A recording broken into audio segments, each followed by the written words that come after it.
Pourquoi ne pas aller voir une bijouterie, par exemple, tout simplement, qui a pignon sur rue? Parce que c'est plus difficile que le Louvre. C'est pas vrai. Oui. J'ai du mal à vous croire. Eh ben, hélas, malheureusement, C'est plus l'incompétence, l'inconséquence et je dirais l'incohérence des politiques publiques de sécurité au Louvre. Et vous le lisez encore dans les excuses invraisemblables qui vous disent qu'en fait tout a bien marché. Mais attendez, c'est terrible ce que vous dites, parce que là, ça doit donner des idées à tous les cambrioleurs de France qui se disent... Ils n'ont pas eu besoin de moi. casse, Il y a une centaine d'attaques de musées recensées depuis les 10 dernières années. Muséum d'histoire naturelle, une pépite de 6,5 kg.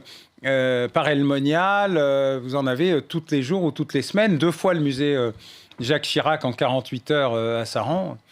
Les musées, aujourd'hui, les conservateurs exposent des œuvres, ce qui est leur rôle.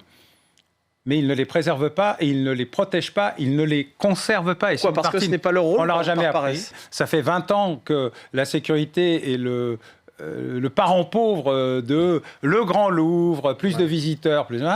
On a pris des vitrines exceptionnellement belles, très renforcées, 5 cm de feuilletage, qui avaient des vérins qui permettaient de les faire disparaître au sol en cas d'attaque, qui nécessitaient que 3 personnes avec 3 clés différentes fonctionnent.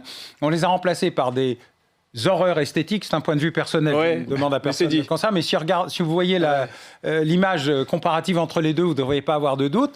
Avec 1 cm de feuilletage et un système qui permettait de les casser. Pourquoi? Parce que les 5 cm, ça donnait un mauvais éclairage aux bijoux. Donc les conservateurs de l'époque ont dit « Ah oui, mais c'est pas joli ». Bah oui, maintenant c'est très beau, il n'y a plus rien.